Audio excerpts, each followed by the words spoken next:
Greetings, everybody, and welcome to today's webcast. Powerful digital threads deliver peak service outcomes. We really appreciate that you took the time to join us today, and we look forward to hearing from our presenters. My name is Bradley Roten. I'll be the host for today's session. We are recording the webcast, and we'll make it available for everyone on demand replay via PTC and also through YouTube channels. We'll follow up with that recording. If you have any follow-up or feedback, feel free to send that to me via email at broten@ptc.com. We'll look forward to following up with you. It's now my pleasure to introduce the topic for today. With rapid technology modernization and exponential technology innovation, really, there's an unleashing of new possibilities for the enterprise to create both better products and do it faster, and to optimize the service delivery on those assets. The goal really is maximum asset uptime. In fact, there's a ubiquitous growing market need to improve asset availability and readiness, but at the same time optimizing the associated costs. And best-in-class organizations and enterprises have programs for digital transformation to capitalize on digital thread. And there's really a growing recognition of the importance of service-related data. Digital thread is delivering rapid improvements for OEMs in engineering, in manufacturing, and in service.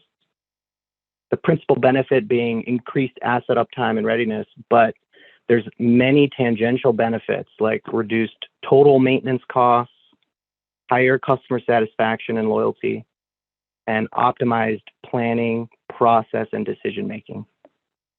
But we should start with a simple question. What is digital thread? And now it's my pleasure to introduce our presenters because they will answer that question and challenge the status quo understanding with a peek into the future as OEMs prepare to thrive in a rapidly evolving, smart, connected business climate. So welcome to our presenters. Pushpinder Tour is the general manager for PTC's Arbortext business unit.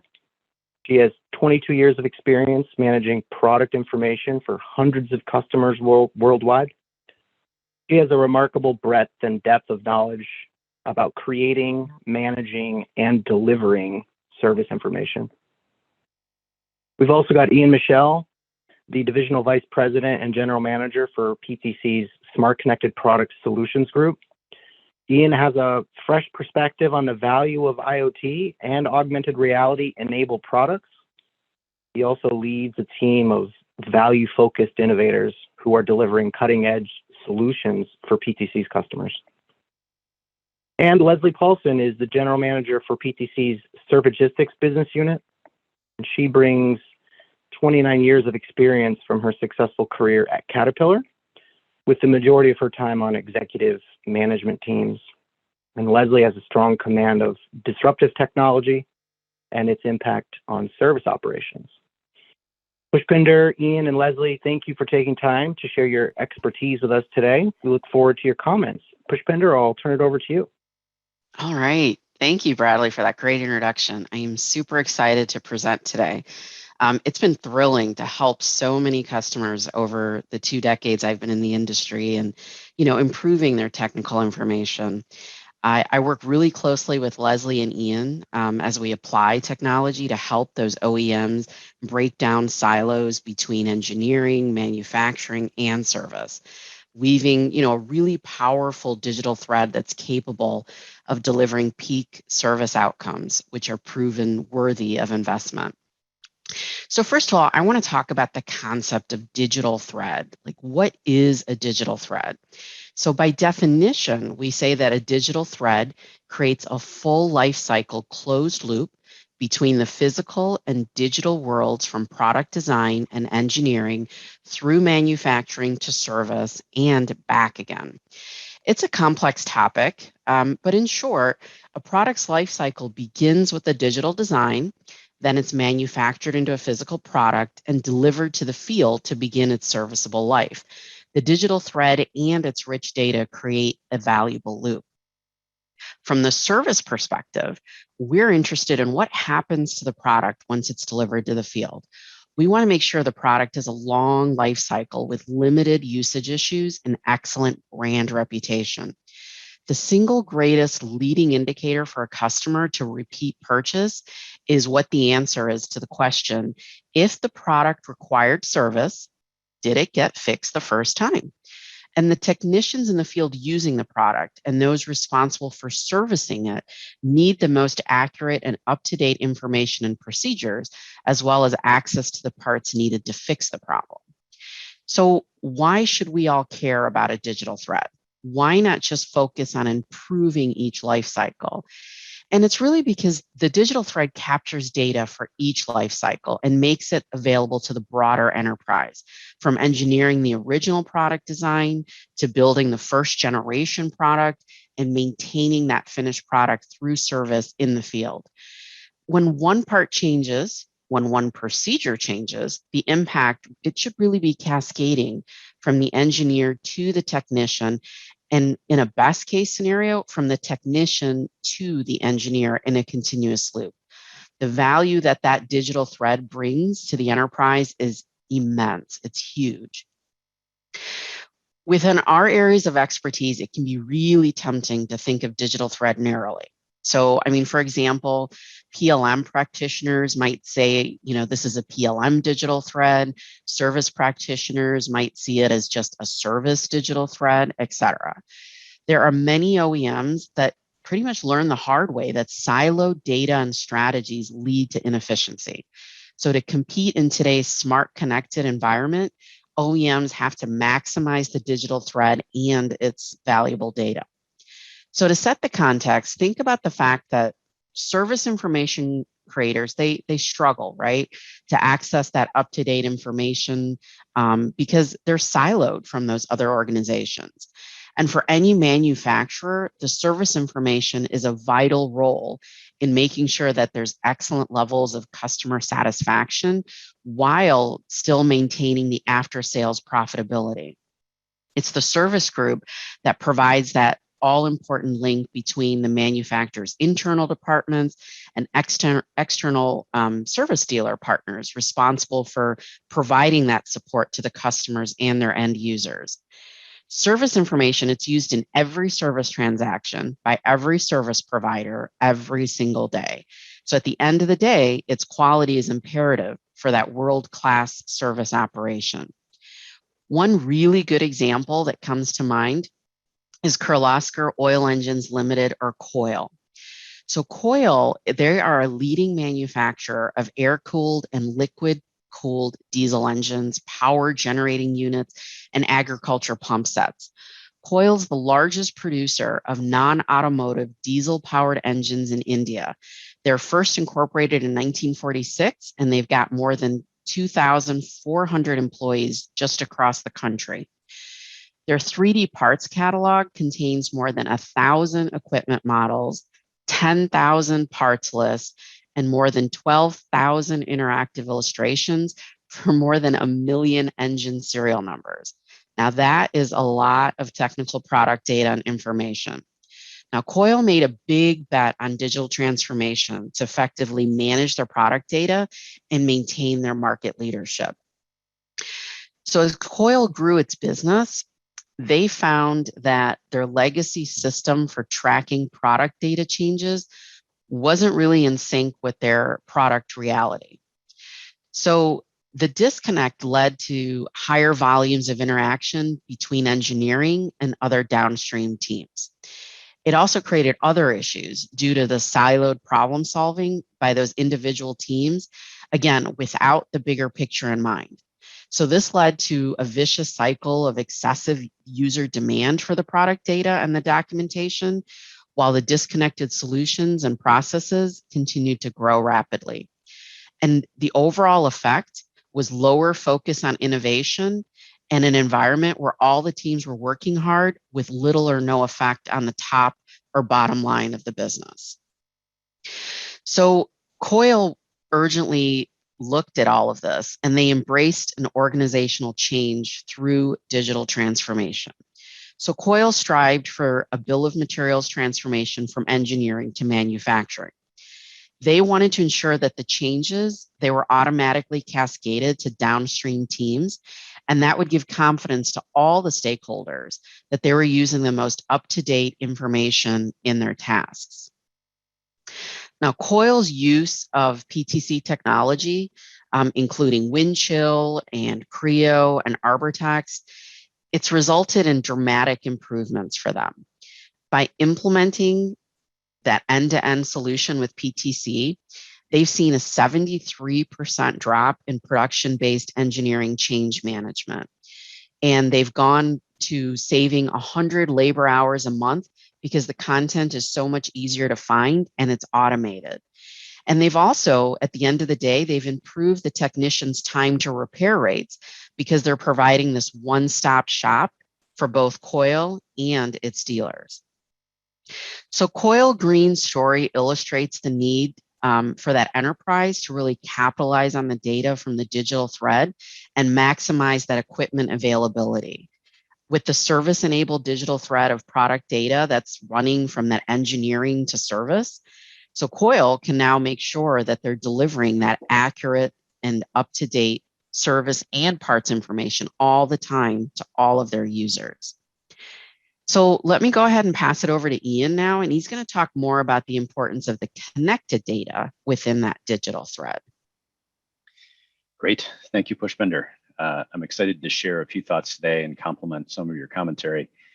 It's a great time with rapid technology innovation delivering valuable connected data that can benefit everyone across the enterprise. And as Pushpinder discussed, the digital thread is often thought of as a link between engineering and manufacturing, or even better yet, the product concept through service. But we think there's more. So we ask, how broad can the digital thread be? And we say, think beyond the enterprise, even out to customers and distributors, out to service providers, dealers, and supply chain partners. So our perspective here at PTC is that an optimized digital thread truly does span the entire enterprise and, importantly, well beyond. Digital thread really should break down the silos, as Pushpinder said, that often exist within organizations and across the enterprise ecosystem.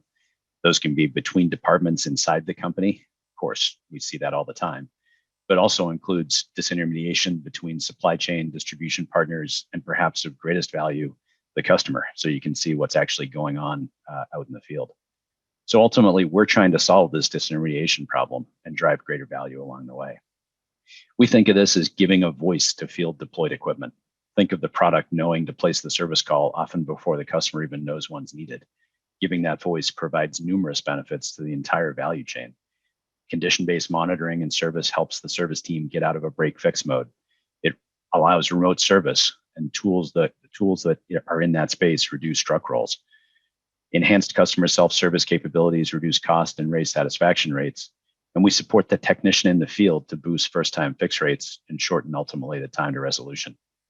This all delivers improved uptime for the user or the operator while controlling costs and improving margins for the service team, something we obviously are all striving for. It really can't be reiterated enough. There is this ubiquitous growing market need to improve asset availability and readiness while optimizing the associated costs. Bradley led us off with that. It's obviously critical to the entire flow through this discussion today, and I'm sure all of you feel that. In an environment where all service teams are increasingly being counted on to drive revenue growth and increase profitability for OEMs, and where many of our customers are driving towards a total lifetime product value relationship with their customers, this visibility to field assets enables a differentiated strategy, one that can really help in the marketplace. But who else inside the organization benefits from getting access to this real-time usage data? It's not just the service department. It's the data for engineering teams to prioritize their continuous improvement and future investment discussions. I feel that myself as a product owner, that knowing what the customers are doing with the products allows us to more precisely target future investments. It's the basis for creating new connected business models. It can enable closed-loop quality systems and help create innovative warranty and service offerings that ultimately increase market leadership and drive new revenue. For companies that are servicing long-lived assets, the aftermarket business has become a point of greater focus, perhaps the greater point of greater focus, looking at customer lifetime value, and with the relatively high profit margins that come from well-executed service and spare parts businesses, customers can truly differentiate.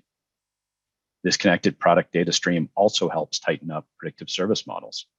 Service teams have sometimes shied away from predictive service because they don't have years or decades of historical data, or because they need to have expensive data scientists on board. But it's perfectly reasonable nowadays to start predicting based on what you already know, understanding if an asset is operating outside of what the engineers defined as the R&D specified range, that could be a danger signal that's pretty easy to put in place and offers a ton of value. It's the starting point to predictive maintenance. For the service team, it all starts with a basic condition-based monitoring solution, so the system can show when something needs attention without the customer even realizing it. With remote service and diagnostics tools, the issue can often be resolved before there's any performance issues noticeable to the end customer. And what that specific data gets collected should be a cooperative effort among the service team and R&D. Some of that will be based on what can be done, and then jointly making plans around what should be done in the future with other sensors that should be added to future product designs. In fact, our Creo CAD offering has tools specifically dedicated to designing the right sensors in the right places, something we call smart product design, and is another great example of the digital thread enabled by linking teams across the enterprise, in many cases, teams that haven't necessarily worked as well together before as they should have done. Beyond that, we have customers that work with real-time location systems in addition to performance data. Answering the famous "where's my stuff" question has a lot of value for users and managers of mobile equipment, everything from construction vehicles to de-icing equipment in airports. Of course, utilization information is critical to the engineering team as they look to optimize features and functions. Knowing what's actually used is critical to improving product designs, what we call data-driven design. We have one customer who saved multiple millions of dollars in product costs just by seeing that a particular component in the system was never used and taking it out, saving materials costs as well as usage, engineering, and service costs. And as customers look to novel business models, such as product as a service, connectivity is critical, not just to providing the necessary uptime, but also to document the contract terms are being followed. A larger number of equipment OEMs are looking at PaaS, product as a service, to provide predictable recurring revenue, the kind that investors love, and pulling high profit supplies, parts, and service business forward in the agreement. As I said earlier, we think of that as total customer lifetime value, and it's an increasing trend we see in our base. One use case in particular comes to mind, one of my favorite customers, Celli Group. Celli is a global company based in Italy that manufactures and services equipment for dispensing soft drinks, water, and beer. They've got more than 400 employees in 6 production facilities, 3 in Italy and 3 in the United Kingdom. And since 1974, have been a leading innovator in their industry, encouraging evolution and the adoption of technology. Their R&D team is credited for 30 patents over the last 20 years as they push the pace of product design and functionality. Their customer-oriented approach and philosophy truly differentiates them in such a competitive industry. One challenge for beverage dispensers is not knowing how the equipment is performing or whether the equipment's in need of service. Fortunately, that's something we can help them resolve through the use of our IoT and AR technologies. Celli Group has implemented an IoT strategy, a smart connected product strategy that connects them to their end customer and enables new service delivery and revenue models. They've now increased the value of that data stream by directing it to the engineering team to increase visibility, enable building more exact digital twins, and to better perform simulation, all leading to more targeted product designs that better meet changing customer needs. Celli Group implemented a model-based system using enterprise PLM as the foundation for this transformation, and includes a novel smart warranty program that's unique in the industry. Warranty coverage is determined by how hard the equipment's used, how close to or over specifications the operation runs. In addition to this novel program with better service outcomes and market leadership, Celli also reduced their time to market with this integrated approach, a real application of an extended enterprise digital thread that reached out all the way to the customer, who ultimately benefited from fresher, colder, tastier beer, a value prop we can all get behind. By leveraging an ecosystem of strategic advisors, systems integrators, and technology leaders, Celli Group is shortening design cycle time with better results, enhancing customer visibility and control at the point of sale, improving their uptime of dispensing equipment and controlling costs, and increasing customer sales and sell-through of existing inventory. Truly the extended digital thread in action, delivering value, growth in revenue and margins, differentiation, and ultimately higher customer satisfaction. Now, why don't I pass it over to Leslie to talk about service parts and service supply chain optimization as part of the digital thread.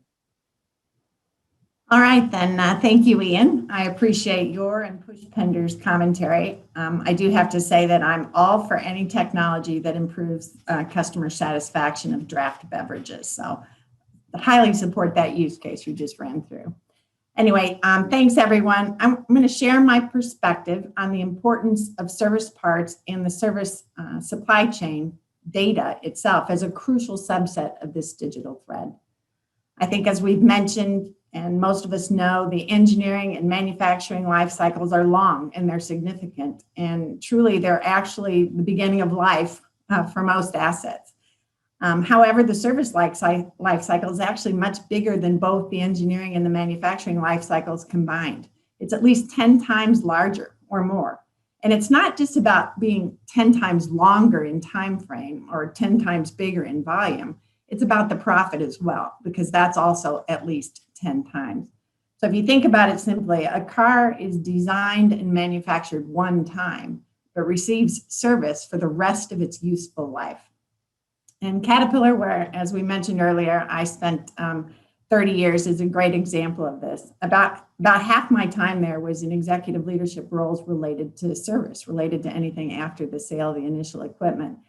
And Caterpillar products last decades or sometimes even generations. And Caterpillar supports those products throughout that entire life cycle. And to successfully deliver service for that many years, you have to understand, first of all, how it was originally made to work. What was the product design? What was it supposed to do? And then you have to understand how it was intended to be cared for. What was the service life cycle? What's the service plan, including the service bill of material and the as maintained bill of materials? Pushpinder mentioned the correlation between repeat purchase and first time fix rate, and it's so true. With product complexity rising, OEMs must confront the challenge of being able to diagnose and repair equipment and do it in a cost-effective way, because that first time fix rate is the single largest predictor of repeat purchase. Now, there's a lot of technology available today in this exponential technology world that can improve service delivery. An organization can have up-to-date and accurate product information. It can have access to real-time or near real-time product utilization data, and it can use augmented reality for expert on-site repair procedures. But there's a single unmistakable aspect to service delivery: having the right service parts in the right place at the right time. Without that, all that other technology investment is for naught, because you can't fly a digital airplane. The heavy equipment industry is just one example where assets are used for many years after they leave the back door of the factory. You know, OEMs like John Deere and Mechalak, Bobcat, Kubota, Lugong, Sani, et cetera, they know that it takes great efforts to service their assets over those long lives, and they pay a lot of attention to that. But also think about medical equipment. For example, COVID test equipment from Thermo Fisher, or medical devices from Philips Healthcare or GE Healthcare. You know, they have lives that are dependent on great service, and frankly, all of our lives are dependent on their equipment. Aerospace and defense equipment from the likes of, Lockheed, Airbus, Boeing, Dassault, et cetera. They must be ready whenever they're called upon. High-tech equipment like that we're communicating on right now, from Hitachi Vantara that keeps data centers running, or Cisco, HP, Lam, et cetera. Those companies that feed our seemingly insatiable desire for personal and professional hardware. A well-designed, well-manufactured product will last many years, even decades. It's such a competitive market, and OEMs have to deliver on their SLAs or risk brand equity bankruptcy. Data is crucial to ensure asset uptime and readiness, and so are the business processes and tools that glean insight from that data. So enter the digital thread.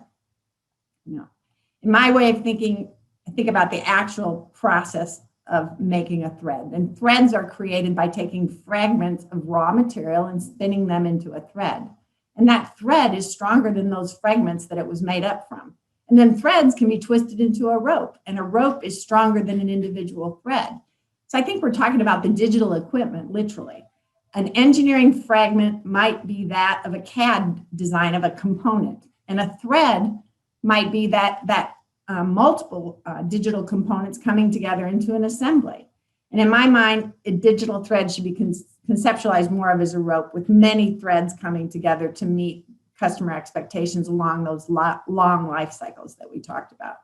So for example, engineering information. How was this asset designed to work? And all the associated product design data. The manufacturing information. How was it actually built? So you have your design intent, but then how was it actually built? The technical information that Pushpinder talked about. How do I know if something is wrong? How do I diagnose it? How do I fix it if it is wrong? The warranty information. Who pays for what? The asset information, the current asset information. What is it actually doing? How is it performing? How long has a given part been in service, or how many cycles has it experienced?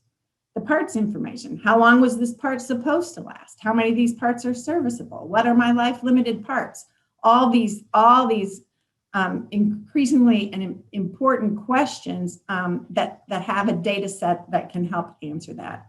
So they can be answered with data from the digital thread.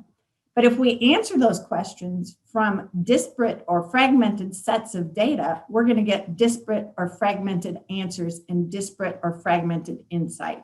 So if we treat these aspects of a digital thread separately in silos, we're going to sub-optimize our actions at best, and our actions could be incorrect at the worst. So a good example, as Pushpinder mentioned earlier, is the as-maintained bill of material. Every function or fragment along the digital thread needs to operate from a single source of truth when it comes to the as-maintained bill of material. And that needs to be updated in as real time as possible. Engineering needs to know how the design bill of material has evolved so they can glean insights from how it should improve the design. Manufacturing needs to understand the as-maintained bill of material to glean insights about the manufacturing quality and how well did they do in the production of that asset. And service part supply chain needs not only to understand what's actually happening with the as-maintained bill of material, but they need to anticipate those changes in order to ensure that the stock is in the right place at the right time. So a digital thread isn't easy to create, as anybody that's ever been involved in something what seemingly as simple as the as-maintained bill of material. So a digital thread isn't easy to create and requires discipline across an enterprise, across these silos, but the benefits are well working towards that. So responding to this ubiquitous and growing market demand for asset uptime, best-in-class OEMs are turning to enabling technologies.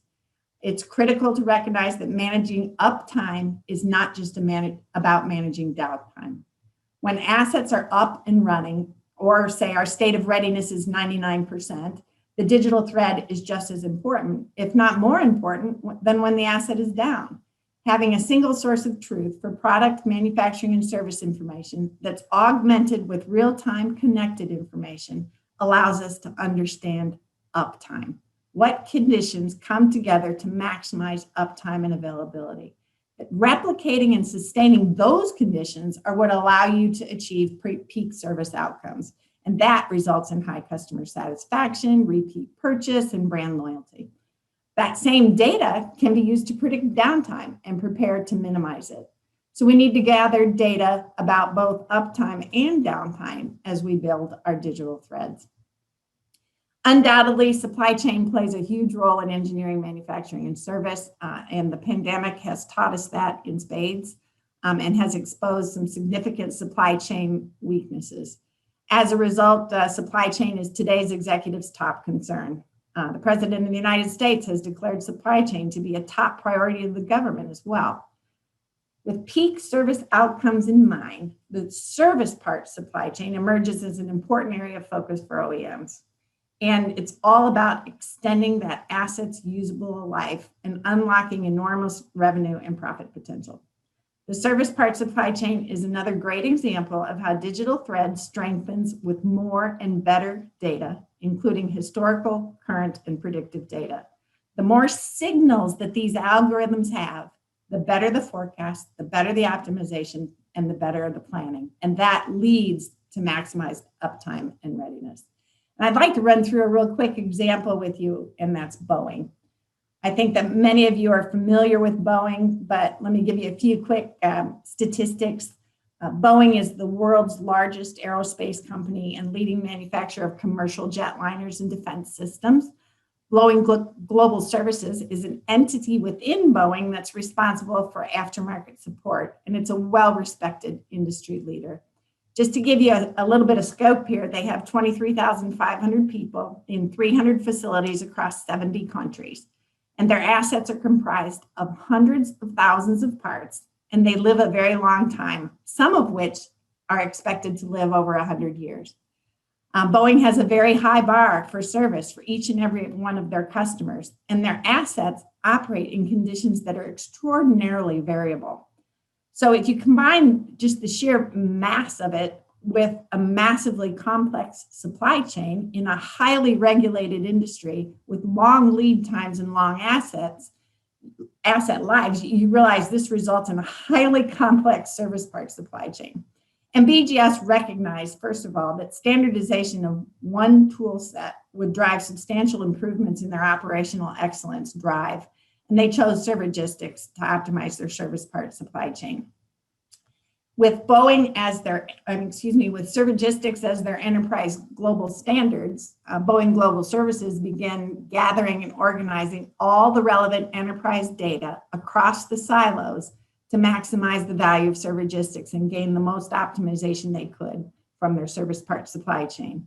And they went through an intense 12-week process assisted by Capgemini and created a data planning layer to make it robust to the variety of data inputs that come into that data planning layer. And so that supply chain planning decisions across Boeing could be made from a single data planning layer without significant customization. All the service parts data is invaluable to that broader organization for their SI and OP planning process. And what's breaking where and how they can best meet the multitudes of service level agreements they have with their customer.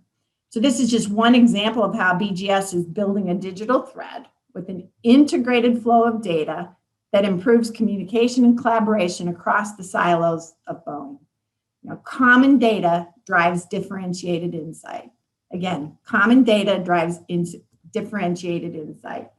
The digital thread should break down those silos within your organization. So Bradley, I'll turn it back over to you and we'll see what questions we can answer for everybody. That's great. Thank you so much, Leslie, and thank you, Ian and Pushpender as well for your comments. We appreciate that. It's now time to open up for questions. So let's take a look at the Zoom chat panel or the Zoom Q&A feature. That's where you can submit your questions. We will answer every question, whether live or offline. So feel free to send your questions over. We have a few that have already come in, so we'll start there, and Pushpender will send the first one your way. How do I get started if the majority of my content today is in a PDF format? Okay, yeah, sure. So that's a good question, because when you think about PDFs, you think about something that's static and maybe isn't necessarily, we were talking about having accurate information and up-to-date information for the technicians. And if something is printed or in a PDF form, that doesn't always mean that it's getting the latest and greatest upstream. So, and it's not really unusual for a lot of companies to offer PDFs, because it's really been an expectation of those technicians and end users. But things are changing. And so that's a good question of, well, what do I do if all I have is content that's static? And, I think the first thing you really just need to do is to look at that content and see what is reusable across your enterprise. What is it that applies to multiple products? Some of our products have similar sections to them. If we're talking about a car, sometimes they have similar transmissions, similar axles, etc. So you want to look at what could be shared and what could be reused, so that it only has to be changed once. And if it's only changed once, then that means that, again, you're getting more accurate information and you're keeping a single source of truth. So you really just have to take the time. Don't just take everything and move it into a digital world. You need to really do some analysis on it first and look at what makes sense to be reusable, what makes sense that needs to kind of follow that single source of truth, and then take that and move it with that product's life cycle. And like Leslie said, some of these products, their life cycles, Boeing, it could be 50 years, 100 years. So you really need to think very far ahead as to what to bring over and what's urgent or important. So even though it's in PDF form, you can still easily move it to a more dynamic and digital format as well. Thank you, Pushpinder. That's great. Ian, we've got a question for you too here, a high-level question about the kind of benefits that customers get from connecting their equipment. Yeah, thanks, Bradley. Great question. So service often is the first beneficiary of connecting. The controlling costs, reducing truck rolls, enabling these new service models, that is obviously the first thing that we see.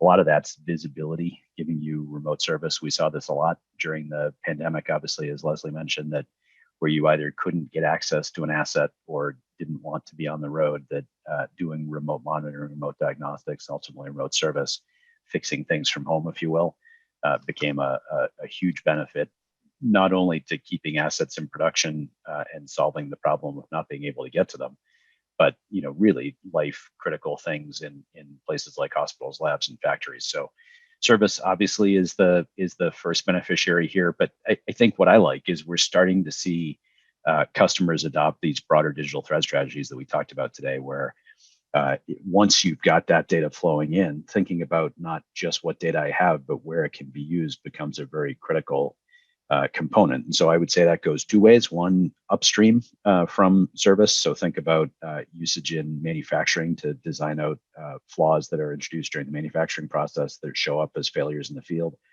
or all the way back to engineering to think about how do I design better products, either current generation of products or future generations. So that's moving upstream. The other piece that is a benefit, obviously, you have to solve this value trade-off with customers, that the best way to get customers to connect is to share with them data that they don't otherwise have access to. Because of all the benefits accrue to the OEM, the incentive for the customer to connect ultimately isn't as strong as it could be. And so our most successful customers have figured out this value trade-off between getting the information that they need for their own internal purposes to drive business, but also sharing with customers usage information or status information or that kind of stuff. So it's a nice trade-off there, solving that virtuous cycle and delivering value both to the OEM and to their customers. Thank you, Ian. Good insights. Leslie, let's take a question here over to you, asking, how can we help our leadership combat the thinking that a larger parts inventory equals higher parts availability? Is there consulting or simulation or value assessment that can help? Yeah, hi, sure. Happy to answer this. A larger parts inventory equals higher availability. Actually, the right inventory increases availability, not more inventory. So our algorithms, and our algorithms are augmented with machine learning. They determine what that right inventory is. So it's absolutely critical to identify, kind of categorize your service parts and according to their criticality, their cost, their risk, etc. But determining the right inventory is the key to good service parts planning and service parts optimization. So, we got customers like Komatsu or Bob's. They know that you have to trust these algorithms because that's what they're designed to do. So to find that right inventory, and what most of our customers experience after they implement the solution is they'll see an uptick, an increase in their total inventory amount. And they think, wow, this is not what we planned on. But that uptick lasts for about one lead time cycle, an average lead time cycle, while let's call it the bad inventory is bled out of the system. And then what happens over the course of time, you start to see the total inventory go down, the service levels and the availability go up, and the customer satisfaction go up. So it's this beauty of and, you get lower inventory and higher availability and higher readiness and higher customer satisfaction and better cash flow.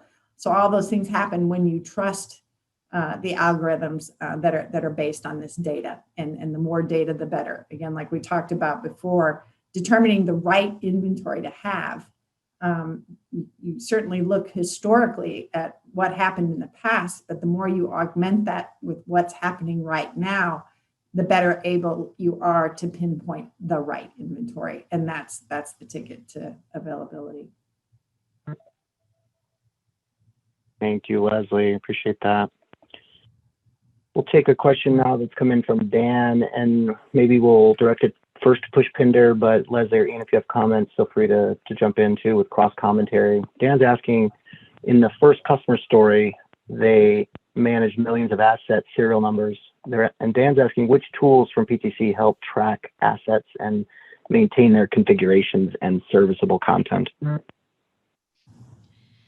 So in that first story, like I mentioned, the tools the customer is using is between Windchill, Creo, and Arbortext. So with Windchill, it's part of the service parts and information module that's sold with Windchill. And then they're also using Arbortext Content Delivery, which is the portal to provide the service content, a delivery portal to be able to give that service content to the end users, those technicians that I was referring to. So that's kind of where they're tracking all of those assets, and also what configurations some of their products have, and being able to specifically pull up the information that applies to the product and the configuration of the product that they're working on or that they're trying to troubleshoot. Thank you, Pushpinder. Appreciate that. And thank you, Dan, for the question. Ian, maybe we'll direct the next question to you. It's talking about the idea of getting all of the systems connected. Seems like an enormous undertaking. And the question is, do I need to throw out all my existing systems in order to get the digital thread in place? Yeah, great question, Bradley. Thank you. So no, I mean, is the short answer, right? We have worked intensively here on being able to integrate. We've got technologies that are part of our suite, particularly a technology called ThingWorx Flow, which specializes in going and getting data from systems where they live. And so how do you leverage the existing systems of record? And so we always recommend starting with existing systems and connecting to those and creating what we call composite applications. So it avoids this need to go and log into multiple different systems to solve a single workflow. So that's an easy way to get going very quickly. We call that wrap and extend. And so how do you go and take data from where it lives and deliver it in useful ways, novel ways as part of a workflow? So we very much favor that approach versus rip and replace. And so certainly over time, as more and more systems become modernized or as systems become better integrated, sure, we can look at replacing them, but you definitely don't need to start there. Thank you. Appreciate that, Ian. Leslie, let's go to you for the next question, asking for recommendations for how to encourage breaking down the silos and improving data sharing within the enterprise more broadly. Yeah, I think that it's difficult, first of all, but second of all, I think that you start by defining a high impact problem that you're trying to solve. So let's talk about maximizing asset uptime. There's lots of interesting parties within a company in maximizing asset uptime and in solving that. So you start by saying what factors impact uptime and what data is required to understand those factors. And then what data do we already have? And then you put that data in one place. It's not so much about connecting all the applications as it is about putting the data in a place that multiple applications can draw insight from it. So, for example, the service parts supply planning application, Servigistics, looks at a set of data, and it's looking at it to glean insight very specifically around, how do I forecast, how do I optimize, and how do I plan? But an engineering system looking at that same set of data, or a partial set of that same set of data, would be looking at it to see how might I need to change my FMEA models, because what's happening in the field, the consumption of parts is different than what I predicted it to be. So maybe there's some tweaking that needs to happen in the engineering FMEAs or in the simulations that are being done in the engineering. So you're looking at the same set of data, but you're looking at it with multiple hats on. So in the service parts planners are not going to be looking at that data set to determine what changes need to be made to FMEAs, but the engineers will be. So I think you break down silos by talking about the overarching problem you're trying to solve, and then breaking that down into, which pieces of the puzzle kind of are best solved by which functions within an organization, but do that from a common set of data.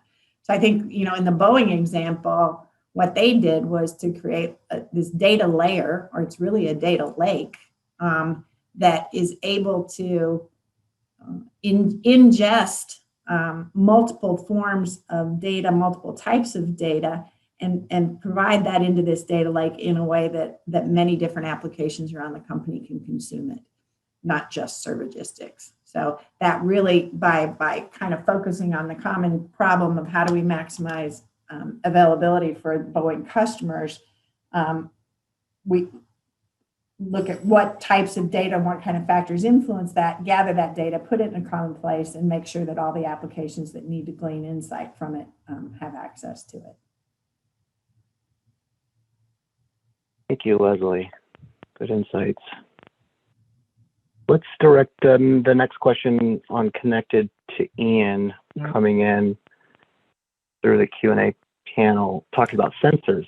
The sensors are a big part of the digital thread. Are there any recommendations about brands, specs, ones that are more geared for this, or info in general?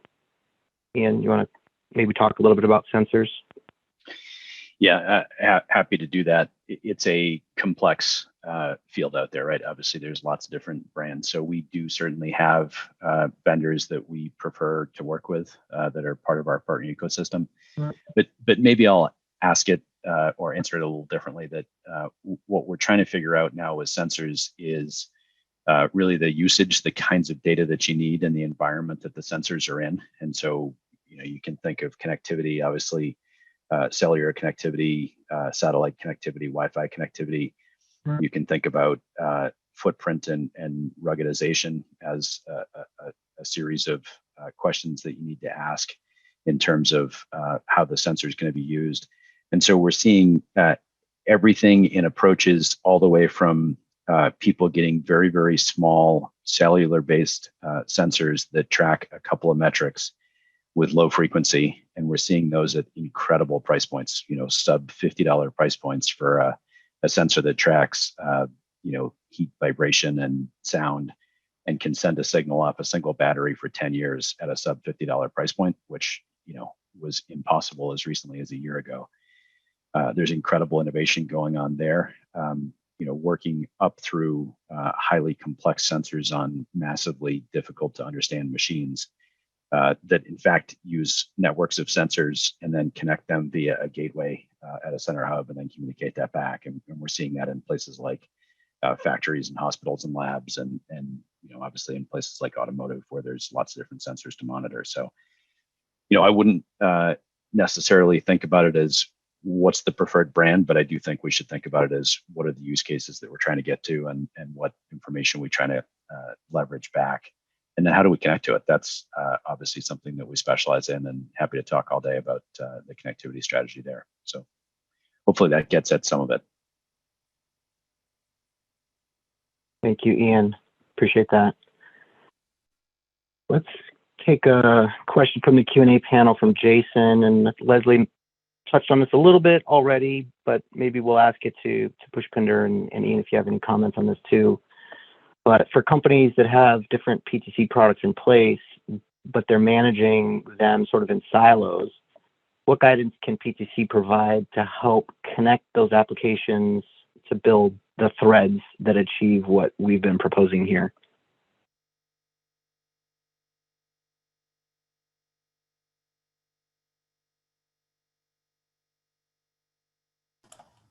Pushpinder or Ian want to take that question? Pushpinder, if you're answering, you're on mute. If not, I'll take a swing at it. You can comment. I think some of it is cultural. So we've got to think about the reason silos exist is because different departments have different metrics or measures or different incentives in a lot of places. And obviously those drive from metrics and measures through budget, through who's my boss. And they write my review, therefore I'm going to satisfy my departmental objectives first.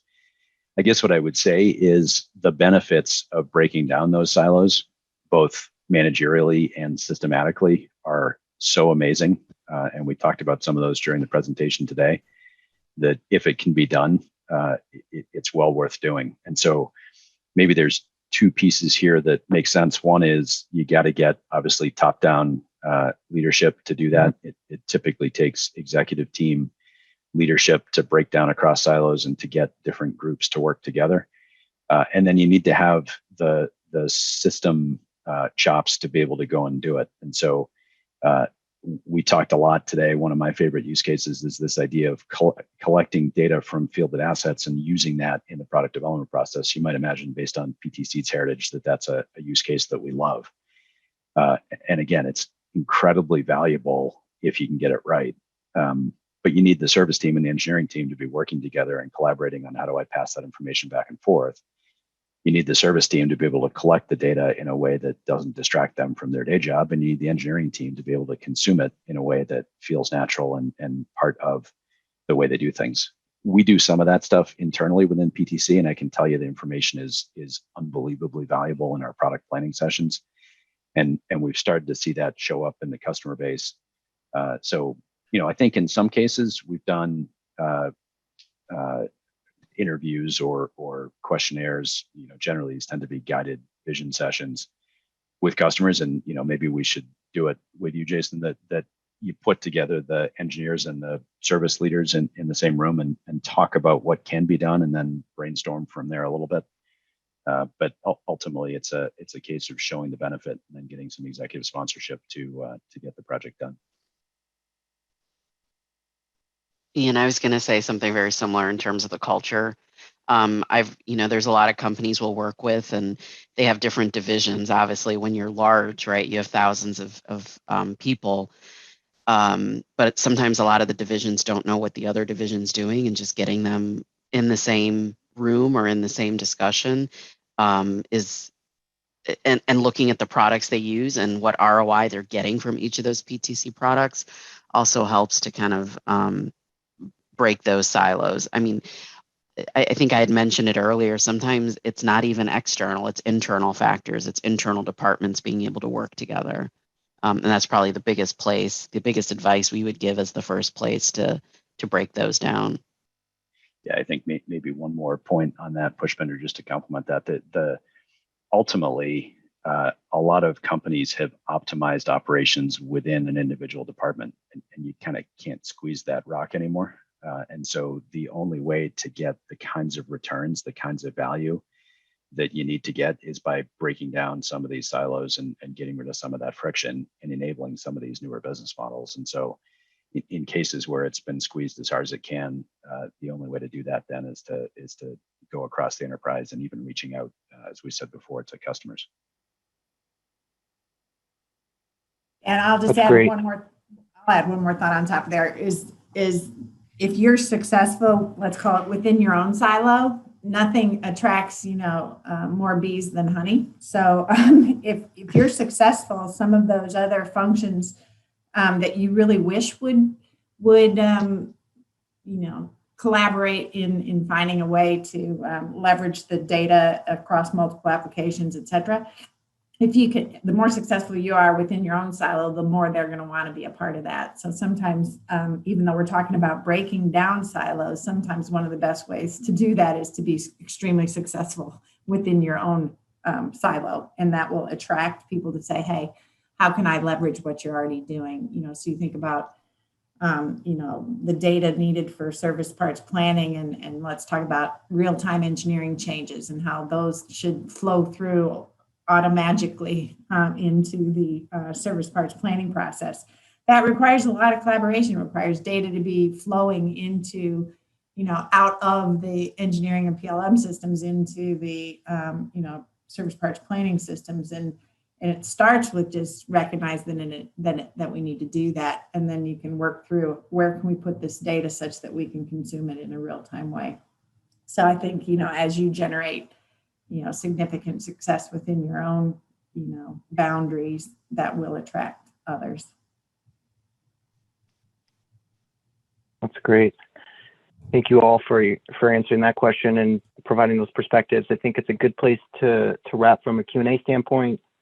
The other comments or questions in the queue will follow up offline with you via email. And I think at this point, I just would like to say thank you to our presenters. We appreciate your perspectives and thank you for sharing them with us. Also like to thank Deb Williams and John Cadane for helping to support this webcast. You can follow our presenters via LinkedIn and also search for PTC Servigistics or ThingWorks via LinkedIn if you're interested in additional webcasts or other content. And as I mentioned, you can follow up directly if you have questions or any follow-up to broten@ptc.com via email. We'd be happy to follow up with you. With that, thank you for taking the time to join us for this webcast. We look forward to the next webcast, and until then, have a productive day. Thank you so much.